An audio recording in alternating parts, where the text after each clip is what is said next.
자식에게 기대지 않겠다고 마음먹은 적은 있으셨지만 결국 또 기대하고 계시지는 않으십니까? 오늘 아침 자식에게서 온 연락 한 통에 하루가 밝아지기도 하고 며칠째 연락이 없으면 괜히 마음 한편이 무거워지기도 하시지 않으신가요? 저는 오늘 여러분께 정약용 선생의 가르침을 빌려 조용히 여쭙고 싶습니다. 혹시 지금 자식을 사랑하는 것인지, 자식에게 기대하는 것인지, 그 경계가 흐려져 계시지는 않으십니까? 정약용 선생은 유배지에서 아들에게 보낸 편지에 이렇게 쓰셨습니다. 너희를 생각하되 의지하지 않고 너희를 사랑하되 기대하지 않는다. 당시 조선 최고의 학자였던 선생도 먼 유배지에서 자식을 그리워하며 이런 깨달음을 얻으셨다는 것이 저는 참으로 위로가 됩니다. 오늘 이 영상은 30분이 조금 넘습니다. 짧지 않은 시간이지만 저녁 산책 후 혹은 잠들기 전 침대에 누워 차 한 잔과 함께 천천히 들어주시면 좋겠습니다. 이 영상이 끝날 무렵 여러분의 마음 한편이 조금이라도 가벼워진다면 그것만으로도 충분합니다. 그럼 시작하겠습니다. 한 장. 부모로 살아온 인생은 기대할 수밖에 없는 인생이었다. 먼저 이것만은 꼭 말씀드리고 싶습니다. 여러분이 자식에게 기대하는 마음, 그건 잘못이 아닙니다. 당연한 겁니다. 여러분은 평생을 자식 중심으로 사셨으니까요. 잠시 기억을 되돌려 보시겠습니까? 자식이 태어났을 때 여러분의 인생은 완전히 달라졌습니다. 내 시간이라는 것이 사라졌고 내 몸이라는 것도 내 것이 아니었습니다. 밤새 울음소리에 잠을 설치고 열이라도 나면 세상이 무너지는 것 같았던 그 시절, 그때부터였습니다. 여러분의 인생이 나가 아닌 우리가 된 것은 자식이 초등학교에 들어가면 좋은 학교 보내려고 애쓰고 중학교, 고등학교 올라가면 학원비 마련하려 악착같이 일하고 대학 보내고 나면 이제 결혼 걱정, 손주 걱정. 그렇게 평생을 달려오셨습니다. 내 옷 한 벌 사는 것도 아까워하면서 자식 옷은 제일 좋은 걸로 사주셨습니다. 내가 먹고 싶은 것 참으면서 자식이 좋아하는 반찬은 매일 챙기셨습니다. 여행 한번 제대로 못 가보고 취미 하나 제대로 못 가져보고 그렇게 살아오셨습니다. 왜요? 자식이 잘 되는 게 곧 내 행복이라고 믿었으니까요. 자식의 웃음이 곧 내 기쁨이었으니까요. 그런데 말입니다. 어느 순간부터 자식들은 독립했고 각자의 인생을 살기 시작했습니다. 결혼도 하고 직장도 다니고 자기 가정도 꾸리고 그건 당연한 일입니다. 자연스러운 일입니다. 그런데 부모의 마음은 어떻습니까? 평생을 자식 중심으로 살다가 갑자기 혼자가 된 기분, 그 공허함을 어떻게 설명할 수 있을까요? 이제 내 인생 살면 되지. 주변에서들 그렇게 말합니다. 하지만 60년을 남을 위해 살아온 사람이 갑자기 나를 위해 산다는 게 말처럼 쉽지 않습니다. 그래서 여전히 자식에게 전화하고 싶어지고 자식의 안부가 궁금해지고 자식이 나를 찾아주길 바라게 되는 겁니다. 이건 잘못이 아닙니다. 평생을 그렇게 살았는데 어떻게 하루아침에 마음을 바꿀 수 있겠습니까? 하지만 정약용 선생은 이렇게 말씀하셨습니다. 자식을 사랑하되 내 마음이 자식에게 매여 흔들린다면 그것은 사랑이 아니라 집착이 되어버린다. 선생은 유배지에서 18년을 보내시며 자식들을 그리워하셨지만 결코 자식들에게 자신의 외로움을 기대지 않으셨습니다. 대신 편지로 가르침을 주시고 때로는 격려하시고 때로는 꾸짖기도 하시면서 자식과의 건강한 거리를 지켜내셨습니다. 이 대목에서 여러분께 여쭙습니다. 혹시 지금 자식을 사랑하는 것과 자식에게 의지하는 것이 뒤섞여 있지는 않으신가요? 자식의 연락을 기다리는 마음이 어느새 자식을 향한 요구가 되어버리지는 않으셨는지요? 잠시 오늘 하루를 돌아보시면서 이 질문을 마음에 담아두시기 바랍니다. 이 영상이 도움이 되신다면 좋아요와 구독 부탁드립니다. 여러분의 응원이 저에게 큰 힘이 됩니다. 2장. 기대는 왜 사랑이 아니라 상처가 되는가? 이제 조금 더 깊이 들어가 보겠습니다. 기대라는 것, 그 본질은 무엇일까요? 기대는 내가 이만큼 했으니 너도 이만큼 해주길 바라는 마음입니다. 내가 너를 이렇게 키웠는데 이 정도는 해줘야 하지 않겠니? 말로 하지 않아도 마음속 깊은 곳에 이런 생각이 자리 잡고 있습니다. 명절에 꼭 와줬으면, 일주일에 한 번은 전화했으면, 가끔은 맛있는 것 사다 줬으면, 내 생일은 기억해줬으면, 이런 것들이 하나씩 쌓이면서 기대가 됩니다. 그런데 문제는 그 기대가 채워지지 않을 때입니다. 명절에 못 온다고 하면 섭섭합니다. 전화가 없으면 혹시 나를 잊은 건 아닌가 싶습니다. 생일을 잊어버리면 이것도 기억 못하나 싶어서 마음이 상합니다.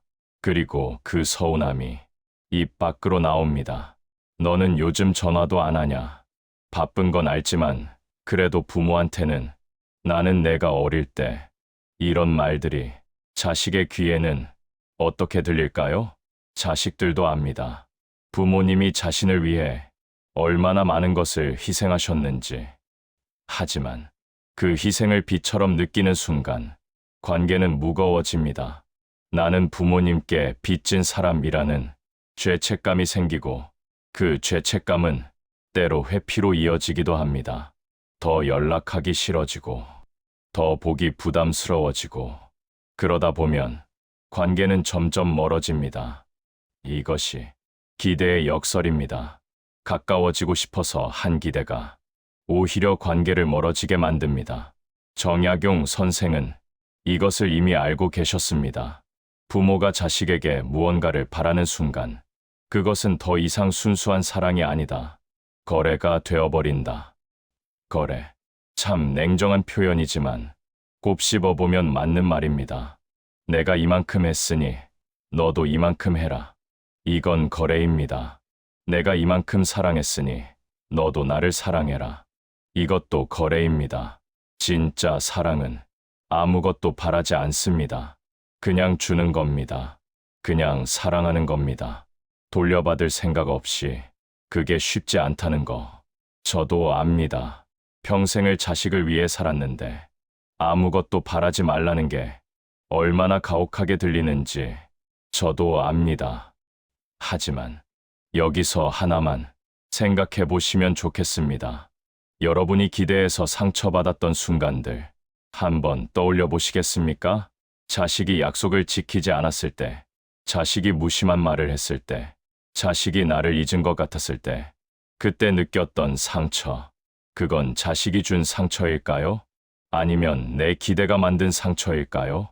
만약 처음부터 아무것도 기대하지 않았다면 그 상황이 그렇게까지 아프지는 않았을 겁니다. 그래, 바쁘겠지. 그래, 자기 인생 사느라 힘들겠지. 이렇게 생각하고 넘어갈 수 있었을 겁니다. 상처의 크기는 기대의 크기와 비례합니다. 많이 기대할수록 상처도 큽니다. 댓글로 한번 나눠주시겠습니까? 자식에게 기대해서 가장 크게 상처받았던 순간이 언제였는지 여러분의 이야기가 다른 분들께도 큰 위로가 될 것입니다. 3장. 정약용이 말한 의지하지 않는 사랑. 이제 정약용 선생의 가르침을 좀 더 깊이 들여다보겠습니다. 선생은 18년간의 긴 유배 생활 동안 두 아들에게 수많은 편지를 보내셨습니다. 그 편지들을 읽다 보면 한 가지 일관된 태도를 발견하게 됩니다. 자식을 그리워하되, 자식에게 기대지 않는 마음, 자식을 사랑하되, 자식에게 의지하지 않는 마음. 선생은 유배지에서 외롭고 힘든 시간을 보내셨지만 그 외로움을 자식들에게 떠넘기지 않으셨습니다. 대신 스스로 공부하고 스스로 마음을 다스리며 그 시간을 견뎌내셨습니다. 그리고 자식들에게는 이렇게 말씀하셨습니다. 너희는 너희의 길을 가거라. 나는 나의 길을 갈 것이다. 다만 서로를 생각하되 서로에게 짐이 되지는 말자. 이 말씀 속에 깊은 지혜가 담겨 있습니다. 부모와 자식은 각자의 인생을 살아가는 독립된 존재라는 것, 서로 사랑하되 서로의 인생에 과도하게 간섭하지 않는 것, 그것이 건강한 관계라는 것. 정약용 선생이 강조하신 건 거리였습니다. 물리적 거리가 아니라 마음의 거리입니다. 너무 가까우면 서로 숨이 막힙니다. 너무 멀면 관계가 끊어집니다. 적당한 거리, 서로를 존중할 수 있는 거리, 그것이 관계를 오래 지속시킵니다. 그럼 자식에게 아무것도 바라지 말라는 겁니까? 이렇게 물으실 수도 있습니다. 아닙니다. 바라지 말라는 게 아니라 의지하지 말라는 겁니다. 자식이 잘 되길 바라는 마음, 자식이 건강하길 바라는 마음, 그건 당연합니다. 하지만 내 외로움을 자식이 채워주길 바라거나 내 노후를 자식이 책임져 주길 바라거나 내 행복을 자식에게서 찾으려고 하면 그때부터 관계가 무너지기 시작합니다. 선생은 이렇게도 말씀하셨습니다. 내가 너희에게 의지하는 순간 나는 나 자신을 잃는다. 그리고 너희도 무거워진다. 부모가 자식에게 의지하면 자식은 그 무게를 느낍니다. 부모의 행복이 자기 어깨에 달려 있다고 느끼면 자식은 자유롭게 살 수 없습니다. 항상 부모를 생각해야 하고, 항상 부모를 챙겨야 하고, 그러다 보면 자기 인생을 사는 게 아니라 부모를 위한 인생을 살게 됩니다. 그건 부모도 원하는 게 아닐 겁니다. 우리가 진짜 바라는 건 자식이 행복한 겁니다. 자식이 자기 인생을 마음껏 살아가는 겁니다. 그렇다면 우리가 해야 할 일은 자식을 놓아주는 겁니다. 심리적으로 독립시켜주는 겁니다. 너는 내 인생을 살아. 나는 나 혼자서도 괜찮아. 이 메시지를 전하는 겁니다. 그것이 진짜 사랑입니다. 의지하지 않는 사랑, 기대하지 않는 사랑. 그것이 정약용 선생이 가르쳐 주신 성숙한 사랑의 방식입니다. 4장. 자식에게 기대지 않자 마음이 살아난 사람들. 이제 실제 이야기를 들려드리겠습니다. 제가 만난 분들의 이야기입니다. 이름은 가명으로 바꿨지만 모두 실제 있었던 일입니다. 첫 번째, 김순자님의 이야기. 김순자님은 올해 67세이십니다.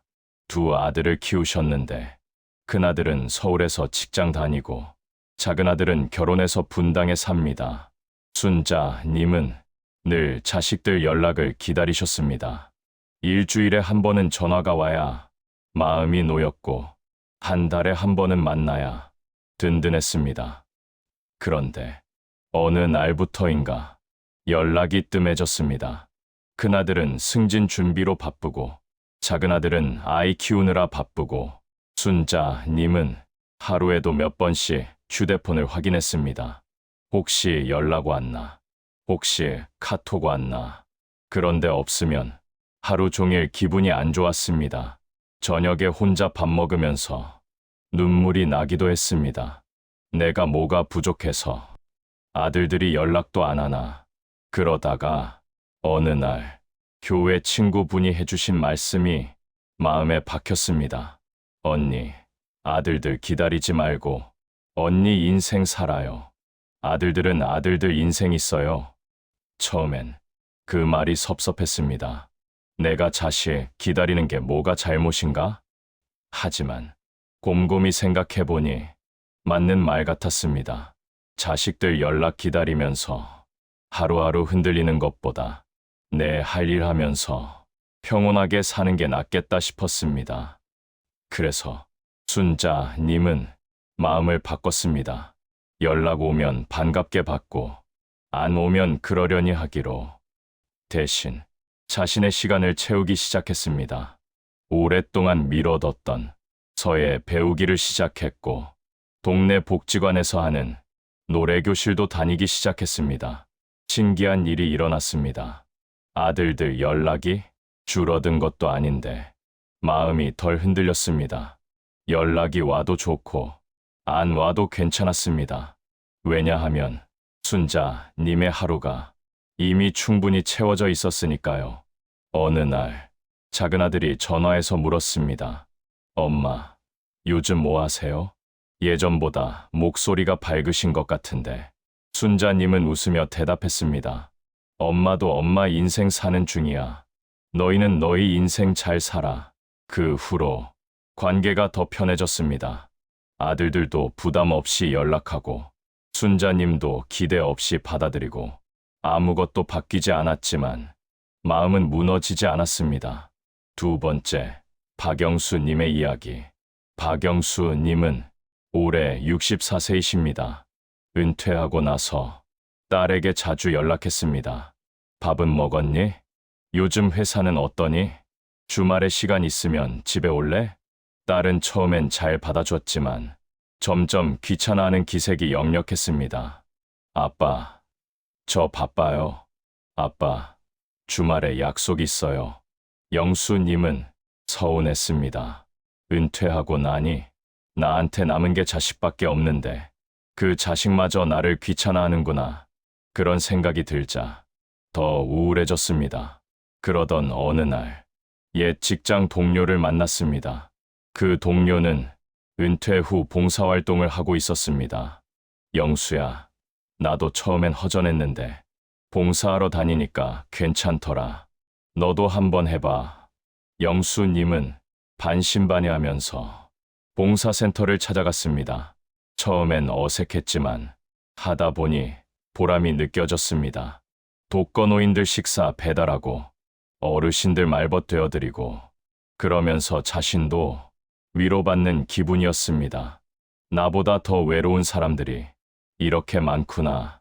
시간이 지나면서 딸에게 연락하는 횟수가 줄었습니다.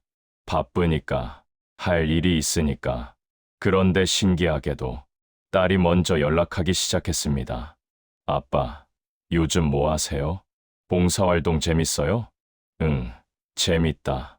아빠도 할 일 생기니까 좋네. 딸은 안심한 듯 말했습니다. 다행이다.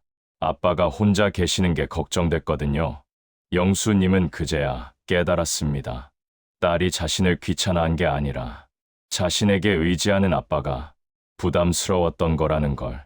자식에게 기대지 않자 오히려 자식이 다가왔습니다. 세 번째, 이정희님의 이야기.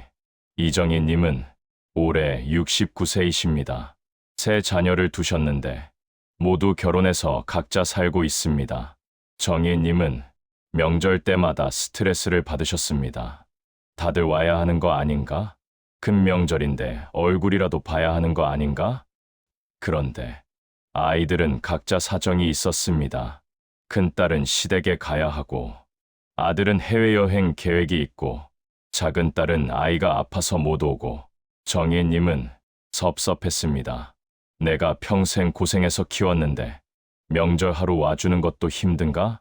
그런 마음이 말로 나왔습니다. 너희들은 이제 엄마 아빠가 필요 없나 보구나. 아이들은 죄책감을 느꼈지만 동시에 부담도 느꼈습니다. 관계가 조금씩 틀어졌습니다. 그러던 어느 날 정희님은 한 강연을 들으셨습니다. 자식은 부모의 소유물이 아닙니다. 각자의 인생을 사는 독립된 존재입니다. 그 말이 가슴에 박혔습니다.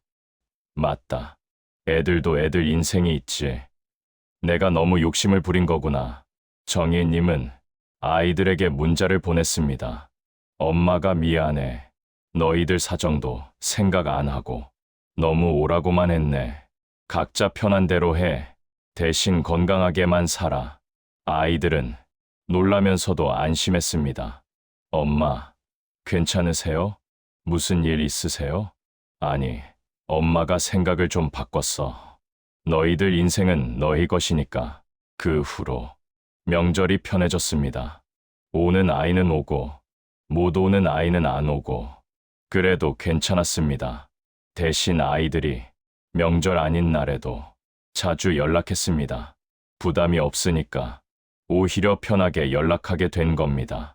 이 세 분의 이야기에서 공통점이 보이시나요? 모두 자식에게 기대하는 걸 내려놓았고 대신 자기 삶을 채웠습니다. 그러자 마음이 편해졌고 관계도 좋아졌습니다. 댓글로 나눠주시겠습니까? 혹시 여러분도 비슷한 경험이 있으신지. 5장.